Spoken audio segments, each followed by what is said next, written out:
Hello दोस्तों, नमस्कार। आज हम लोग भारत के संदर्भ में आर्टिफिशियल इंटेलिजेंस को पढ़ेंगे।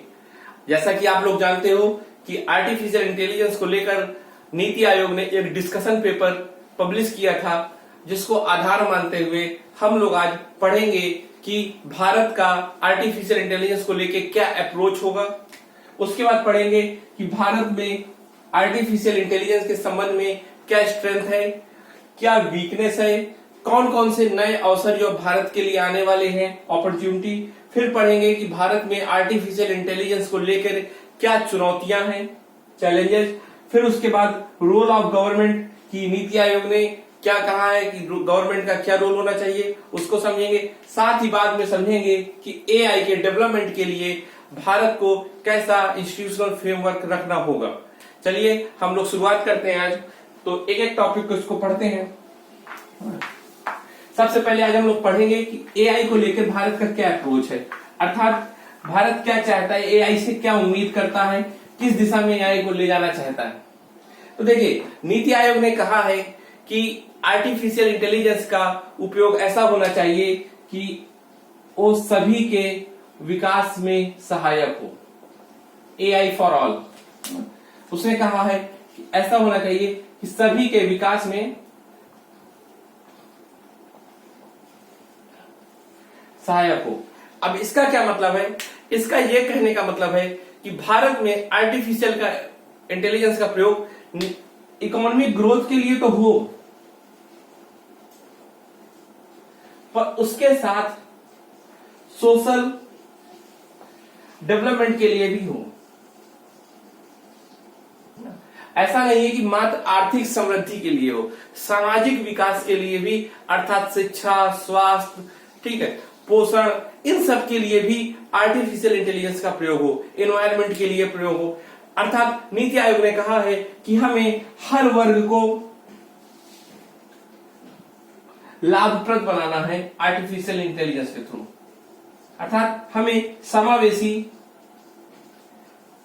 दृष्टिकोण रखना है। ऐसा नहीं है कि आर्टिफिशियल इंटेलिजेंस केवल इकोनॉमी के लिए बस हो, ऐसा नहीं रखना है ना। मात्र इकोनॉमिक ग्रोथ के लिए वो एक साधन न बने, जबकि वो संपूर्ण मानवता के विकास के लिए साधन बने। इसीलिए उसको कहा है कि आर्टिफिशियल एआई फॉर ऑल, है ना। अर्थात नीति आयोग कह रहा है कि हमें ग्रेटर गुड के लिए काम करना है, अर्थात व्यापक भलाई के लिए। समझ रहे? तो नीति आयोग का अप्रोच है, वो कह रहा है कि भारत सरकार को एआई का प्रयोग ग्रेटर गुड या सभी वर्गों के लाभ के लिए करना है। इसीलिए उसने अपनी टैगलाइन बनाई हुई है, #AI for all। तो इस तरह से हम समझ चुके हैं कि आर्टिफिशियल इंटेलिजेंस भारत में किस अप्रोच से यूज किया जाएगा। चलिए हम लोग अब आगे चलते हैं। अभी आप जब आगे पढ़ोगे तो आप समझोगे इसमें। अब हम पढ़ेंगे कि भारत में आर्टिफिशियल इंटेलिजेंस को लेके क्या स्ट्रेंथ है, अर्थात भारत में ऐसी कौन सी विशेष क्षमताएं हैं जिसके आधार पे हम कह सकते हैं कि भारत विश्व में एआई के मामले में विश्व शक्ति बनेगा, है ना। ऐसी क्या भारत के पास विशेष क्षमताएं हैं। तो चलिए हम लोग पढ़ते हैं स्ट्रेंथ। तो सबसे पहली भारत में स्ट्रेंथ है कि भारत में डेटा बहुत है। अब आप कहोगे डेटा क्या है? तो डेटा मतलब होता है फ्यूल ऑफ एआई, है ना, ईंधन। जिस तरह से, ठीक है, मोटरसाइकिल, कार का ईंधन डीजल और पेट्रोल होता है ना, वैसे ही एआई का ईंधन डेटा होता है। किसी भी मशीन को आप तभी सिखा सकते हो जब आपके पास डेटा होगा। अर्थात आपके पास जितना बेहतर डेटा होगा, आप किसी भी मशीन को उतना बेहतर सिखा पाओगे। और भारत में डेटा प्रचुर मात्रा में अवेलेबल है, क्योंकि आपको पता है कि भारत में 130 करोड़ से ज्यादा लोग रहते हैं, ठीक है। इसमें से 60 से 70% लोग मोबाइल, लैपटॉप यूज करते हैं। तो ये सब क्या कर रहे हैं? डेटा जनरेट कर रहे हैं, है ना। तो आप कह सकते हो कि भारत में डेटा बहुत बड़ी मात्रा में उपलब्ध है। पर साथ ही आप ये भी कह सकते हो कि मात्रा नहीं, भारत में डेटा की क्वालिटी भी बहुत अच्छी है, क्योंकि भारत में जो डेटा है वो डाइवर्सिटी है उसमें।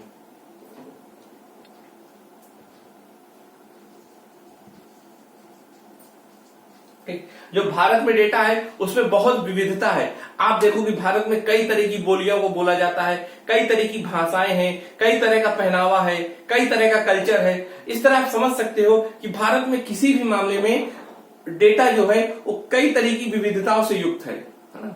आप जानते होंगे, आप देखिए दूरदर्शन का आप चैनल देखते हो तो कितनी लैंग्वेज में आता है, दूरदर्शन उड़िया, दूरदर्शन असमिया, दूरदर्शन बंगाली। इस तरह आप समझ रहे हो कितनी भाषाओं का डेटा होगा अगर भारत के पास होगा। तो भारत में न केवल डेटा की मात्रा है बल्कि डेटा की क्वालिटी भी बहुत अच्छी है, जो कि हमें अन्य देशों से अलग बनाती है।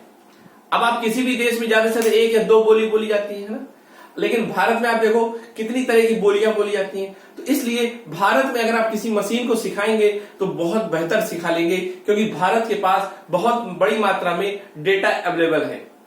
इस तरह आप समझ चुके होंगे कि भारत की स्ट्रेंथ क्या है, कि भारत के पास बहुत डेटा है। फिर दूसरी बात है स्टेम ग्रेजुएट।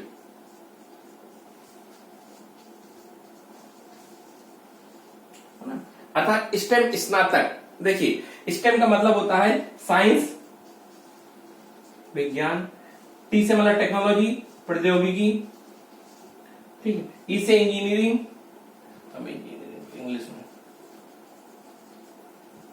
ठीक, और मैम से मैथ। देखिए आपको पता होना चाहिए कि आर्टिफिशियल इंटेलिजेंस के लिए हमें एक विशेष बैकग्राउंड के लड़कों की जरूरत होती है ना, क्योंकि आर्टिफिशियल इंटेलिजेंस में जिस नॉलेज का यूज होता है उसी नॉलेज के तो बैकग्राउंड के लड़कों का चाहिए। तो आपको पता होना चाहिए कि आर्टिफिशियल इंटेलिजेंस में, ठीक है, साइंस, टेक्नोलॉजी, इंजीनियरिंग और मैथ, इन चारों का काम होता है। और भारत में आप अच्छे से जानते हो कि ज्यादातर यूथ इन्हीं चारों से अपना स्नातक करता है ना। तो भारत के पास इस मामले में एक बड़ा लेबर फोर्स या वर्क फोर्स या मानव संसाधन अवेलेबल है। आपको जानकारी के लिए बता दूं कि भारत में 2.6 मिलियन पर ईयर निकलते हैं स्टेम ग्रेजुएट, है ना। अर्थात आपके पास डेटा है, पर डेटा में काम करने के लिए हमें कैसे लोग चाहिए, ऐसे लोग चाहिए ना जो साइंस से हो या टेक्नोलॉजी से हो या इंजीनियरिंग से हो या मैथमेटिक्स से हो।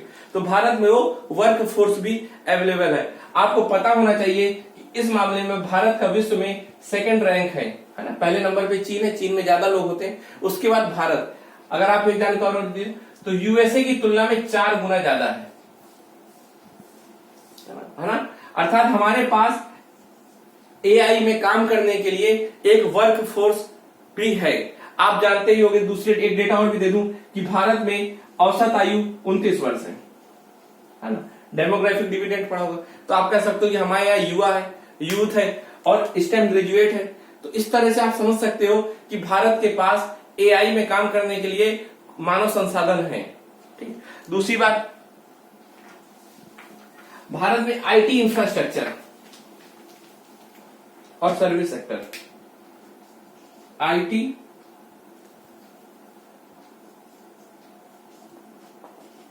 इंफ्रास्ट्रक्चर, है ना।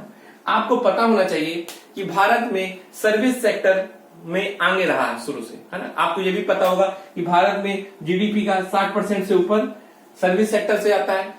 अर्थात हम कह सकते हैं कि सर्विस सेक्टर में भारत कुशल है, योग्य है। लेकिन सर्विस सेक्टर में भी सबसे ज्यादा भारत आईटी सेक्टर में आएंगे, इंफॉर्मेशन टेक्नोलॉजी। और चूंकि यह सेक्टर आर्टिफिशियल इंटेलिजेंस के लिए बहुत इंपॉर्टेंट है, तो आप कह सकते हो कि भारत में पहले से इसके इस मामले में एक अच्छा इंफ्रास्ट्रक्चर अवेलेबल है, जो एआई के मामले में भारत को काफी मदद करेगा, है ना। आपको पता ही होगा कि हमारे यहाँ सॉफ्टवेयर के मामले में हम बहुत आगे हैं अन्य देशों की तुलना में, है ना। विश्व के अग्रणी देशों में हैं हम लोग। ठीक, तो आप कह सकते हो कि भारत में आईटी सेक्टर या आईटी रिलेटेड इंफ्रास्ट्रक्चर पहले से अवेलेबल है, जिसके कारण भारत को एआई में काम करने में बहुत मदद मिलेगी। फिर ये हो गई हमारी तीसरी स्ट्रेंथ। फिर हम चौथी स्ट्रेंथ है गवर्नमेंट पॉलिसी। गवर्नमेंट पॉलिसी, वर्तमान में आप देखो कि सरकार ने डिजिटल इंडिया, ठीक, स्टार्टअप, अटल इनोवेशन मिशन,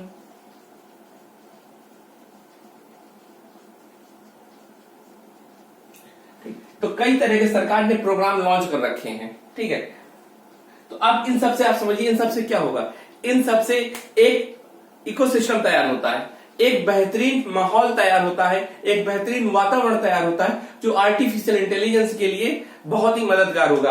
अब डिजिटल इंडिया से आप समझिए कि आदमियों के पास, ठीक है, डिजिटल एक्सेस होगी, वो डेटा जनरेट करेगा, है ना, या स्टार्टअप, लोग नए नए काम करेंगे। तो इस सब से क्या कर रही है भारत सरकार, एक अच्छा माहौल तैयार कर रही है आर्टिफिशियल इंटेलिजेंस के मामले में। तो आप कह सकते हो कि भारत में 4 खासियत है जिसके कारण भारत आर्टिफिशियल इंटेलिजेंस में बहुत आगे निकल सकता है। पहला, प्रचुर मात्रा में डेटा, है ना, बल्क में, या डेटा या क्वालिटी वाइज या क्वांटिटी वाइज दोनों में। ठीक, फिर एस्टेम ग्रेजुएट, फिर तीसरी बात आईटी इंफ्रास्ट्रक्चर जो हमारे यहाँ पहले से अवेलेबल है, और चौथी बात गवर्नमेंट पॉलिसी। तो इस तरह से 4 बातें हैं जो भारत को एआई के मामले में काफी मददगार होंगी। अब बात आती है वीकनेस की। ऐसी कौन सी बात है, ठीक, जो वीकनेस, ऐसी क्या बात है जिसके कारण भारत पीछे हो सकता है अगर भारत इसमें ध्यान न दे, अर्थात भारत को इनको समस्याओं को खत्म करना होगा। तो देखिए, सबसे बड़ी बात है भारत के में कि भारत में जितने भी स्टेक होल्डर है ना, एआई से संबंधित जितने स्टेक होल्डर हैं, इनमें समन्वय नहीं है, कोलैबोरेशन नहीं है। मतलब कैसे?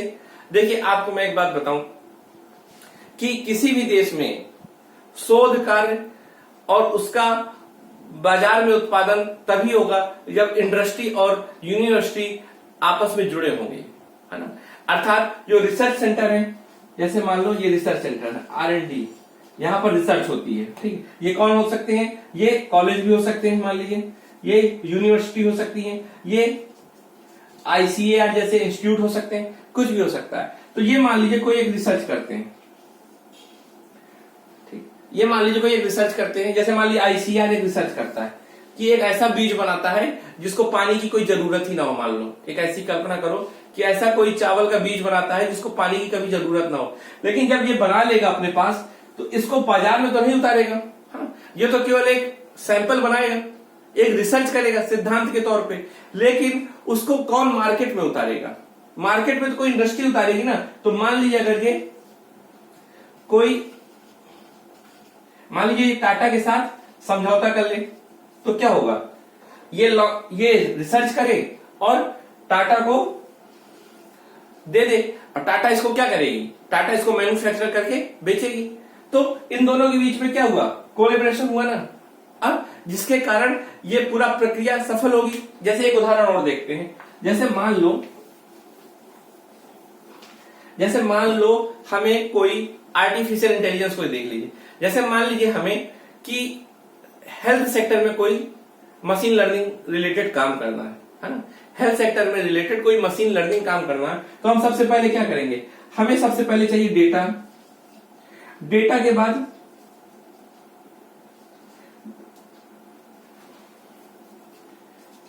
हमें सबसे पहले चाहिए डेटा, फिर डेटा पे काम करने के लिए कोई शोध संस्थान, R&D इंस्टीट्यूशन, ठीक, उसके बाद उसके मैन्युफैक्चर के लिए कोई इंडस्ट्री यूनिट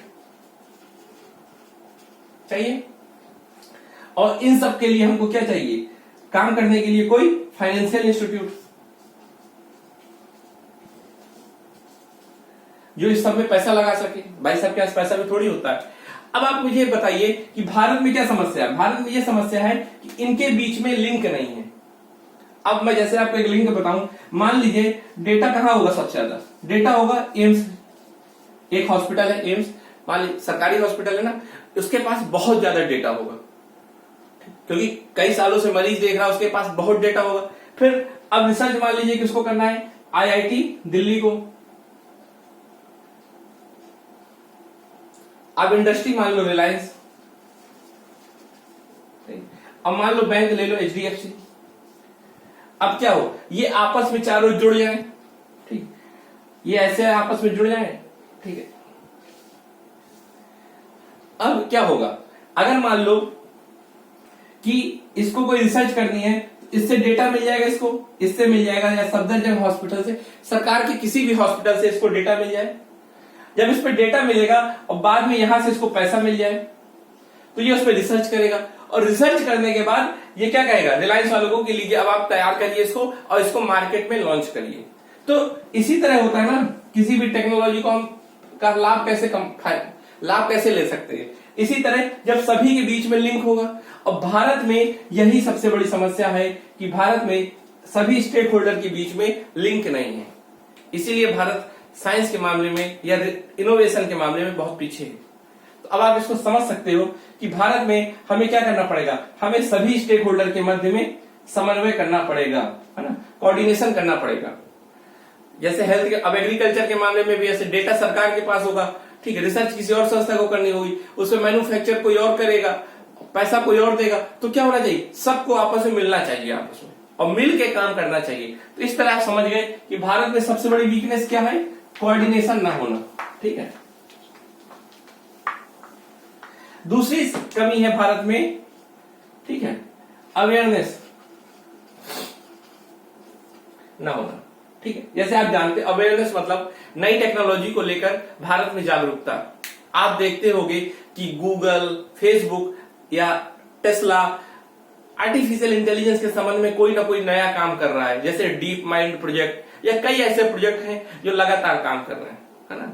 जैसे एक समय फेसबुक क्या कर रहा था, सभी को फ्री में नेट अवेलेबल करा रहा था, क्यों, वो डेटा के लिए, है ना। जैसे इस समय फेसबुक क्या करता है, सभी के चेहरे की फेशियल रिकॉग्निशन, वो भी डेटा के लिए। आप कई ऐसे ऐप देखते होंगे जिसमें आप बूढ़े में कैसे लगोगे, बचपन में कैसे लगोगे, वो सब आपका डेटा जा रहा है।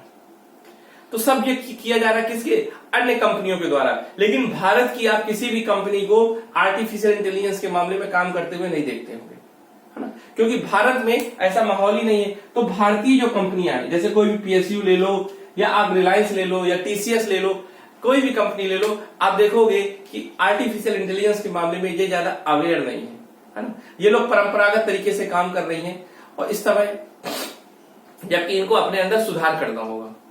तो ये भी एक बहुत बड़ी कमजोरी है भारत में, कि भारत में अवेयरनेस नहीं है। दूसरी सबसे बड़ी एक और कमी है कि भारत में जो कल्चर है, ठीक है, उसमें एआई को लेकर, जैसे आर्टिफिशियल इंटेलिजेंस है, ठीक, इसके लिए डेडिकेटेड लोग नहीं है। जैसे आपको एक सर्वे बता दूं, ठीक है, कुछ चीजें हैं। जैसे भारत में कहा जाता है कि मात्र 386 लोग, ठीक है, पीएचडी कर रहे हैं एआई पे, ठीक है, जबकि जो कि 10th नंबर पे है, आप समझिएगा, ठीक है। एक रिपोर्ट आई थी, global AI talent report, global AI talent report, उसके अनुसार कहा गया था कि भारत में मात्र 386 लोग इसके संबंध में मतलब शोध कार्य कर रहे हैं, ठीक है। और भी बता दें, एक और भी आया था कि मात्र 50 लोग, 50 साइंटिस्ट ऐसे हैं जो इस समय एआई को लेकर डेडिकेटेड हैं। अब आप बताइए कि एक बात कि हमने एक समय कह रहे थे कि हमारे यहां सेकंड नंबर पे स्टेम ग्रेजुएट लोग हैं, यहां सेकंड नंबर है, लेकिन उसमें काम करने वाले कितने लोग हैं, 10वें नंबर पे, ठीक। इसमें तो और भी पीछे है, 13वें 14वें नंबर पे। तो आप कह सकते हो कि हम लोग अभी एआई को लेकर उतने उत्सुक या जागरूक नहीं है जितना होना चाहिए, है ना। आपको मैंने यहां बताया कि स्टेम में, ठीक है, हम दूसरे नंबर पे थे, अर्थात हमारे यहां दूसरे नंबर पे टोटल संख्या है, ठीक। लेकिन 10वें नंबर पे हम हो जाते हैं जब हम एआई पे पीएचडी की बात करते हैं, या एआई पे शोध का मतलब डेडिकेटेड होके केवल एआई के लिए जब काम करने वाली बात करते हैं, तो केवल 50 लोग बचते हैं। बताइए, अब इतना कम वर्क फोर्स है तो आप क्या उम्मीद करते हो। इस तरह हम कह सकते हैं कि आर्टिफिशियल इंटेलिजेंस को लेकर हमारे यहाँ ये भी एक बहुत बड़ी कमी है। इसका एक कारण ये भी है कि हम लोगों के यहाँ जो करियर का सिलेक्शन करते हैं, जो अपने करियर का डिसाइड करते हैं, वो बहुत सेफ जोन में करते हैं, है ना। कुछ नई जगह जाने से डरते हैं, अर्थात हम लोग रिस्क लेने से डरते हैं। आप जानते हो कि हम लोग ज्यादा से ज्यादा इंजीनियर, डॉक्टर या सिविल सर्विस की ओर जाते हैं, है ना। हमारे गार्जियन भी यही हमको कहते हैं। क्यों? क्योंकि हम लोग रिस्क नहीं लेना चाहते, हमारे अंदर रिस्क लेने का कल्चर नहीं है। इसीलिए हम लोग एआई के मामले में अभी शुरू में डरते हैं कि क्या भरोसा इसमें करियर हो या ना हो, है ना। तो इसलिए अभी एआई के क्षेत्र में हमारे यहाँ बहुत कम डेडिकेटेड लोग हैं या ह्यूमन रिसोर्स हैं। तो हमने आपको ये बताया कि हमारे यहाँ क्या इसको लेकर वीकनेस है। ठीक, अब सबसे बड़ी बात वीकनेस के बाद आती है अपॉर्चुनिटी। ठीक, आखिर इससे क्या अवसर है?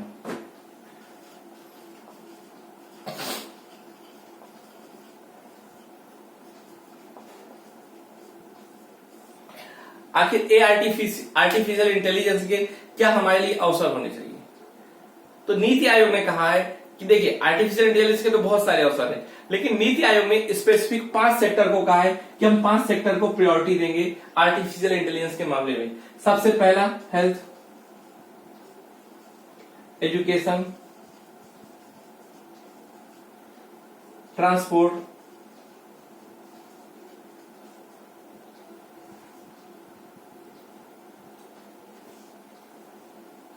Smart city, agriculture. अब आप बताता हूं आपको कैसे आर्टिफिशियल इंटेलिजेंस इन सब में भारत को नए नए अवसर उपलब्ध कराएगी, और भी कई बातें भी आपको बताऊंगा। सबसे पहले हेल्थ देखिए, आप जानते हैं कि भारत में गांव में डॉक्टरों की उपलब्धता नहीं है, अर्थात रूरल एरिया में हेल्थ सर्विस बिल्कुल भी पुअर है।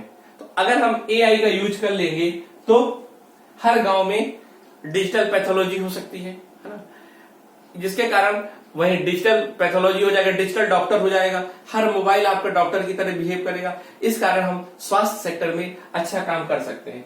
अब जैसे एजुकेशन में आपको पता ही है कि हर एक बच्चे की एक अपनी विशेष क्षमता होती है, तो हर बच्चे के लिए उसका मोबाइल भी अगर उसका टीचर बन जाएगा, उसकी गलतियों को उसको बताएगा तो बहुत बेहतर होगा। और आप जानते हो कि भारत के मामले में हम लर्निंग आउटकम में बहुत पीछे हैं। लर्निंग आउटकम अर्थात बच्चे स्कूल तो जाते हैं पर सीखते नहीं। जैसे आपको पता ही होगा कक्षा 5 का बच्चा कक्षा 2 की किताब नहीं पढ़ पाता, तो क्या होगा, हर बच्चे पे ध्यान दिया जा सकता है एआई के आने के बाद। अर्थात जो हमारी क्लास होगी वो स्मार्ट क्लास होगी, ठीक है, या ग्रेडेड क्लास बोलते हैं जिसको, मल्टी ग्रेडेड। इस तरह आप कह सकते हो कि एजुकेशन सेक्टर में भी बहुत अवसर है आर्टिफिशियल इंटेलिजेंस के लिए, है ना। ट्रांसपोर्ट में आप जानते हो कि भीड़ भाड़, जाम, ये सब कितना इकोनॉमी को नुकसान करता है, इकोनॉमी को, एनवायरमेंट को। यदि हम आर्टिफिशियल इंटेलिजेंस का यूज कर लेंगे तो ये जाम की समस्याएं खत्म हो जाएंगी, है ना। या आप देखो रेलवे का जो एक्सीडेंट होता है वो भी खत्म हो जाएगा, है ना। तो कई तरीके की समस्या को खत्म किया जा सकता है। स्मार्ट सिटी में आप जानते हो कि आर्टिफिशियल इंटेलिजेंस का प्रयोग करके हम स्मार्ट सिटी के मामले में बेहतर काम कर सकते हैं। वैसे ही एग्रीकल्चर में हम प्रोडक्टिविटी को बढ़ा सकते हैं। अब भाई जो मोबाइल होगा, मैंने आपको पहले की वीडियो में भी समझा रखा है कि जैसे ही आप मोबाइल से अपनी फसल की इमेज खींचोगे, ठीक है, तो जैसे ही आप उसकी फोटो खींचोगे उस फसल के बारे में पूरी जानकारी आपको मिल जाएगी कि फसल में कौन सी बीमारी है, किस उर्वरक की कमी है। ऐसे ही आप मिट्टी के बारे में, ठीक, तो इस तरह आप बेहतर खेती कर पाओगे, है ना। तो ये अवसर इन सेक्टर पे दिखाए हैं, ठीक। और नीति आयोग ने कहा है कि भारत सरकार को इन्हीं को प्रायोरिटी देनी है, अर्थात हम नीति आयोग को इन्हीं 5 क्षेत्र में विशेषता फोकस करेंगे, क्योंकि भारत के लिए ये 5 सेक्टर सबसे ज्यादा महत्वपूर्ण है, ठीक। तो इस तरह नीति आयोग ने ये 5 सेक्टर पे विशेष ध्यान दिया है। और भी हम देखते हैं कि और क्या क्या फायदे आर्टिफिशियल इंटेलिजेंस से हो सकते हैं, भारत को क्या क्या अवसर है। अब आपको पता होगा कि भारत क्या विश्व में इस समय इंडस्ट्रियल रिवॉल्यूशन 4, है ना, चौथी औद्योगिक क्रांति का समय आ गया है। आपको पता ही है कि पहली औद्योगिक क्रांति और दूसरी औद्योगिक क्रांति में भारत गुलाम था, जिस कारण उसका फायदा नहीं उठा पाया। तीसरी औद्योगिक क्रांति के समय भारत नया नया स्वतंत्र हुआ था और कई चुनौतियों का सामना कर रहा था, उसका भी फायदा नहीं उठा पाया। लेकिन अब जब चौथी इंडस्ट्रियल रिवॉल्यूशन का समय आया है तो भारत को एक बहुत बड़ा अवसर है कि वह इसका फायदा उठा ले, है ना। और इसका फायदा कोई तभी उठा पाएगा जब एआई में बेहतर होगा। क्योंकि जो इंडस्ट्रियल रिवॉल्यूशन 4 है वो पूरी एआई बेस होगी, अर्थात आर्टिफिशियल इंटेलिजेंस उसकी एक प्रमुख डिमांड होगी। अगर आर्टिफिशियल इंटेलिजेंस में आप आगे नहीं होगे तो इंडस्ट्रियल रिवॉल्यूशन 4 का फायदा आप नहीं उठा पाओगे, क्योंकि ये पूरी रेवोल्यूशन ऑटोमेटिक प्रोसेस होगा, इसमें है ना, ऑटोमेशन फैक्ट्री होंगी सब। इसलिए हमें एक बहुत बड़ा अवसर मिल रहा है इंडस्ट्रियल रिवॉल्यूशन 4 का, और वो उसका फायदा हम तभी उठा पाएंगे जब हम एआई में बेहतर होंगे। तो आप कह सकते हो कि एआई भारत के लिए एक बहुत बड़ा अवसर ला रहा है। दूसरी बात, कई तरह के इसमें रोजगार उत्पन्न होंगे, क्योंकि एआई में सबसे बड़ा काम किसका होता है? डेटा मैनेजमेंट, है ना। डेटा को आपको छांटना, डेटा की लेबलिंग करना, डेटा क्लासिफाई करना, ये सब काम होता है। डेटा मतलब, तो इसको एक जॉब होती, ठीक है, इसको बोलते हैं डेटा एनोटेटिंग, डेटा एनोटेशन। अब डेटा एनोटेशन क्या होता है? इसमें डेटा लेबलिंग इसको भी बोलते हैं, डेटा लेबलिंग। अभी मैं आपको बहुत एग्जांपल समझा देता हूं, ठीक है। जैसे मान लो कि आपने कंप्यूटर को हजारों फोटो दिखाई, तो कंप्यूटर को शुरू में थोड़ी पता है कि ये क्या है। सबसे पहले आप उसमें डेटा फीड करोगे ना, ये कुत्ता है, ये बिल्ली है, ये पेड़ है, ये घर है, ये मेज है, ये कुर्सी है। तो अब जब कुत्ते की फोटो दिखाओगे तो उसमें कुत्ता फीड करोगे, डॉग, है ना, डॉग को हिंदी में फिर कुत्ता भी लिखोगे। तो इस तरह आप क्या करोगे? डेटा को क्लासिफाई करते हो, क्लासिफाई मतलब अलग अलग, फिर उसको लेबल देते हो। तो ये सब काम कौन करेगा? ये सब काम तो कुछ लोग करेंगे ना। तो नई नई नौकरियां पैदा होंगी, हर क्षेत्र में नई नौकरियों का जन्म होगा। इसलिए कह सकते हैं कि भारत में कई तरह की अपॉर्चुनिटी आएंगी। मैंने आपको बताया कि भारत ने 5 विशेष सेक्टर को इसमें रखा है प्रायोरिटी में, है ना। इस तरह आप समझ सकते हो कि अपॉर्चुनिटी के मामले में एआई बहुत शानदार काम करेगा, है ना। अब आती है चैलेंज की बात कि सबसे बड़ा क्या चुनौती है, चैलेंज क्या चैलेंज है एआई को लेकर। तो एआई को लेकर भारत में जो सबसे बड़ा चैलेंज है वो है, कहा जाता है कि एआई बेरोजगारी को भी बढ़ाएगा। क्यों? क्योंकि एआई क्या करेगा? ऑटोमेशन, है ना, अर्थात नौकरियों से अब आदमियों को निकाला जाएगा, उसमें मशीनों को रखा जाएगा। यह भारत के लिए एक बहुत बड़ी चुनौती है। अब कहोगे ये भारत के लिए क्यों बड़ी चुनौती है? ये समस्या तो पूरे विश्व में होगी, लेकिन भारत जैसे देशों के लिए यह बहुत बड़ी चुनौती होगी, क्योंकि भारत में जो लोग काम करते हैं उनके पास कोई स्किल नहीं होता ज्यादा शानदार, है ना। जैसे मैं आपको एक उदाहरण देता हूं, जैसे मान लीजिए कि कोई कार मैकेनिक है। अब भारत में जो कार मैकेनिक है वो कैसा होगा? वो किसने कोई ऑफिशियल आईटीआई या बीटेक तो किया नहीं होगा, है ना। वो अपना सीखता रहा होगा परंपरागत फैमिली के थ्रू, और अब काम करने लगा होगा उसी में। लेकिन जो नई कार आने वाली है उसमें तो आधा काम कंप्यूटर का भी होगा, अब उसमें पूरा डिजिटल इंफ्रा भी होगा। तो उस कार को वो मैकेनिक नहीं बना पाएगा। जो परंपरागत मैकेनिक थे अब उस कार को नहीं बना पाएंगे, क्योंकि फ्यूचर की जो जॉब हो रही है ना उसका नेचर अलग हो रहा है। अब फ्यूचर की जो जॉब होंगी उसमें ऐसा नहीं कि कार मैकेनिक माने कार मैकेनिक बस, अब उसको कंप्यूटर रिलेटेड भी काम आने चाहिए। चूंकि भारत में जो स्किल है वो औपचारिक नहीं है ना, इस कारण अब उसको क्या करना पड़ेगा? अपनी जॉब छोड़नी पड़ेगी, क्योंकि नई कार जो आएंगी वो सुधार नहीं पाएगा। तो ये भारत के लिए एक बहुत बड़ी समस्या है ना। देखिए अब समस्या क्या है कि भारत में जैसे मान लो 3 तरह की नौकरियां होती हैं, ठीक है, मैंने पहले ही बताया था, ठीक। जैसे मान लो ये हो गया first grade white collar job, ये हो गया चपरासी टाइप जॉब, ठीक। ये सारी बाबू टाइप, जैसे ड्राइवर, ठीक, जैसे मान लो वकील, ऐसी जॉब है ये सब। अब भविष्य क्या होगा इनका? भविष्य ये होगा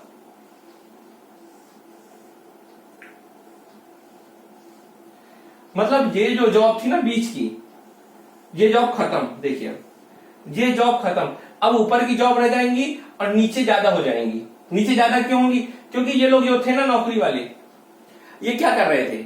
ये बिना स्किल का काम कर रहे थे।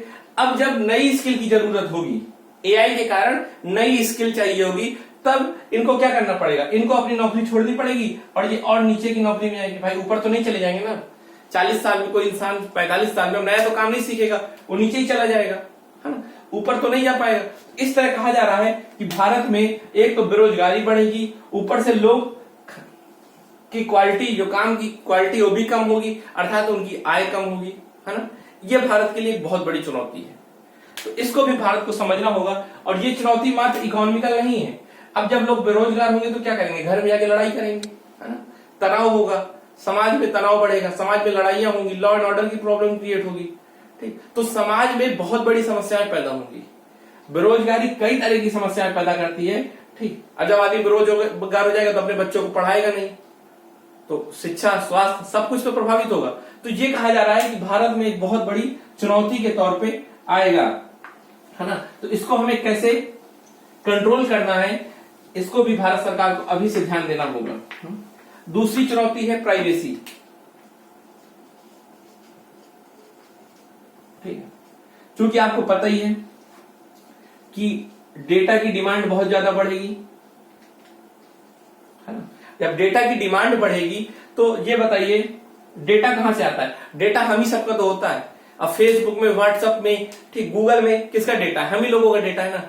अब इस डेटा को कंपनियां यूज करेंगी, तो कंपनियां जब इसको यूज करेंगी तो हम हमसे तो नहीं पूछती हो, या तो जो भी पूछती हो बहुत इतना, मतलब इंग्लिश इतनी ज्यादा लिखी होती है उसमें, और जिसको हिंदी आती, इंग्लिश आती नहीं, वो जब भी यस कर देता है, मतलब उसको पता नहीं है कि उसका डेटा कैसे यूज होना है। तो कहीं ना कहीं आपका डेटा जो यूज हो रहा है वो आपसे बिना पूछे यूज हो रहा है, वो कहीं भी यूज हो रहा हो। जब आपका डेटा यूज हो रहा है, मतलब आपकी जानकारी का कोई प्रयोग कर रहा है, तो मतलब आपकी प्राइवेसी के साथ उल्लंघन कर रहा है ना। और आप जानते हो कि प्राइवेसी क्या है, हमारा fundamental right, fundamental right article 21 के थ्रू, है ना। अर्थात आर्टिकल 21 आपका खत्म हो रहा है। तो इस तरह कह सकते हो कि आर्टिफिशियल इंटेलिजेंस के कारण डेटा बहुत इंपॉर्टेंट हो जाएगा, और डेटा को लेके कंपनियां क्या करेंगी, कोई भी गलत सही तरीका अपनाएंगी, और जिस कारण आपकी प्राइवेसी को खतरा हो सकता है। तो ये भी एक बहुत बड़ा चैलेंज है कि प्राइवेसी को हमारे खतरा होगा, ठीक। इस तरह से आपको मैंने बताया कि आर्टिफिशियल इंटेलिजेंस के लेकर भारत में क्या चैलेंजेस है। जो सबसे बड़े 2 चैलेंज है मैंने आपको वो चीज बता रखी, ठीक। अब आता है role of government, role of government. देखो, नीति आयोग ने कहा है कि सरकार का रोल होना चाहिए, सबसे मेन रोल होना चाहिए कैटालिस्ट का, दूसरा रोल होना चाहिए कोऑर्डिनेटर का,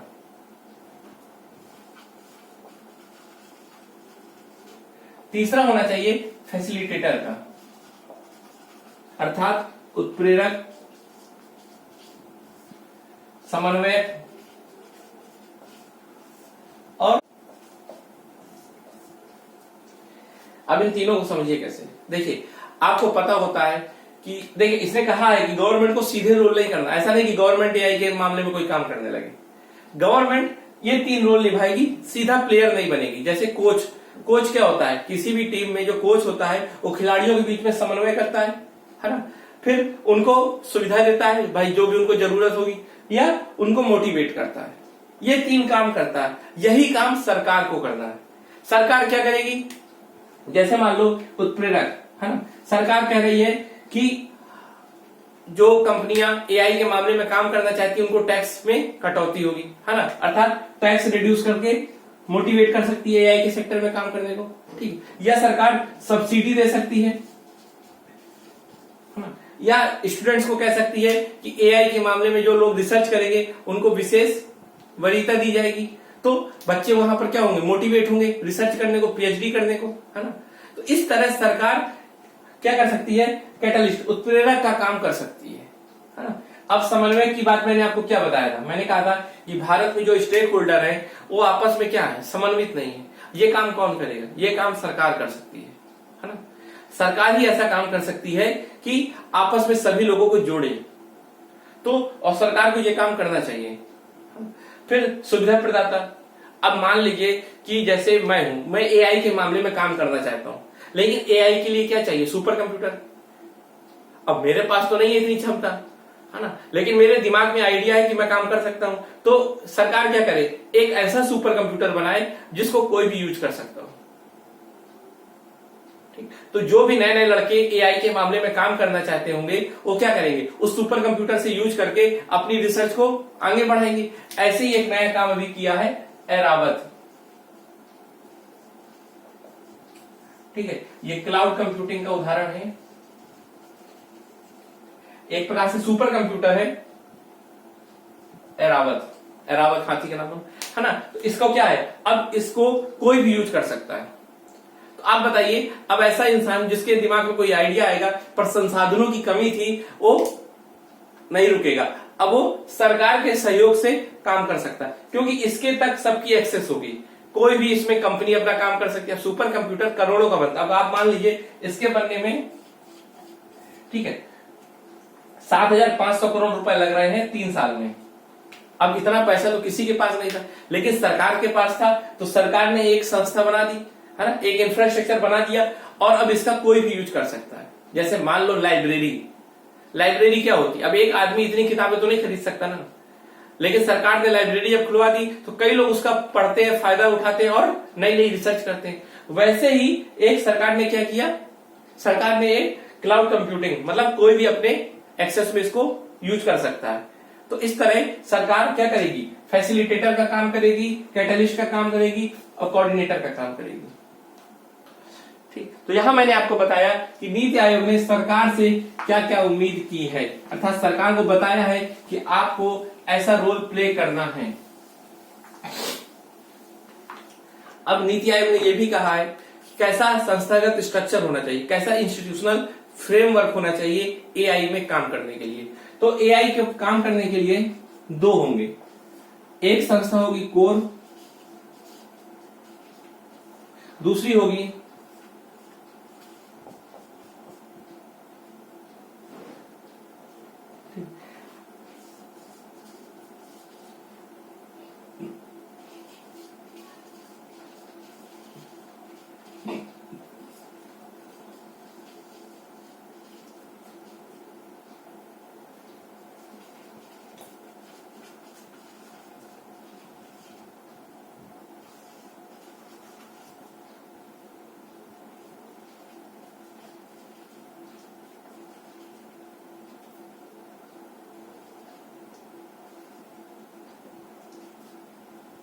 देखिए एआई को लेकर 2 तरह की संस्थाएं होंगी। एक होंगी कोर सेक्टर का सॉरी कोर, और एक होगा आईसीटीएआई, है ना।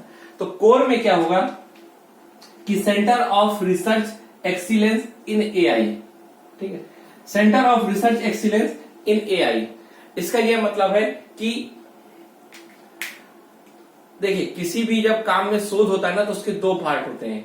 एक तो उसमें सैद्धांतिक काम होता है और दूसरा होता है उसका एप्लीकेशन, है ना। पहले सिद्धांतों पे बात होती है, फिर उसके एप्लीकेशन पे बात होती है। जैसे मैंने आपको बताया था कि मान लीजिए कि किसी साइंटिस्ट के दिमाग में आइडिया आए कि ऐसे चावल को बनाया जा सकता है जिसमें पानी की कोई जरूरत नहीं, है ना। तो इसके लिए सबसे पहले काम कहाँ होगा, मान लीजिए होगा आईसीआर का वैज्ञानिक है, तो आईसीआर में रिसर्च करेगा, है ना, अपनी लैब में। तो यहाँ क्या कर रहा है, और नए ज्ञान का निर्माण कर रहा है। नया ज्ञान है ना, बिल्कुल, तो नए ज्ञान को निर्माण कर रहा है। लेकिन उसको ज्ञान को क्या करना चाहिए, फिर उसको लैब से कहां भेज दे, मार्केट में, इंडस्ट्री में, है ना। नहीं तो उसका कोई फायदा थोड़ी होगा, किसानों को मिलेगा ही नहीं, है ना। तो हमें क्या करना होता है, पहले नए ज्ञान का निर्माण करना होता है, फिर उसको मार्केट के हिसाब से तैयार करना होता है। तो यही काम होगा, इस जगह पर नए नॉलेज का निर्माण होगा, न्यू नॉलेज। ठीक, और यहां पर क्या होगा, उसको मार्केट के अकॉर्डिंग तैयार किया जाएगा, है ना। तो अब जैसे मान लो ये सेंटर है और 2 ये सेंटर है, ठीक। तो ये सेंटर का क्या काम होगा, जो कोर CORES होगा वो नए नॉलेज पे काम करेगा, ठीक है। जबकि ICTI क्या करेगा, उसको मार्केट के अकॉर्डिंग काम करेगा। इस संस्थाओं में प्राइवेट सेक्टर की भी भूमिका होगी, ऐसा नीति आयोग ने कहा है। अब ये सेंटर मान लो कहां, जैसे IIT, ठीक, या IISc यहां पर स्थापित हो जाएंगे, है ना, या कहीं भी, ठीक है, वहां पर ये स्थापित होंगे, ये भी स्थापित होंगे। फिर ये क्या, ये नए नॉलेज पे काम करेंगे और ये उसकी मार्केट के अकॉर्डिंग उसको तैयार करेंगे, है ना। तो जो जैसा भी पूरा बताया था, अगर इसको आप जोड़ोगे तो आपको समझ में आ जाएगा, जो समन्वय की कमी थी वो खत्म हो जाएगी, है ना। तो इस तरह हम लोगों ने 3 वीडियो के माध्यम से आर्टिफिशियल इंटेलिजेंस को पूरी तरह से पढ़ा, ठीक। इससे संबंधित आपके मन में कोई भी सवाल हो तो आप मुझसे कमेंट के माध्यम से पूछ सकते हैं, ठीक, या कोई नई जानकारी हो तो आप वो भी मुझे बता सकते हैं। साथ ही अगर आपको ये अच्छा लगा हो तो आप इसको शेयर जरूर करिएगा। ठीक, धन्यवाद।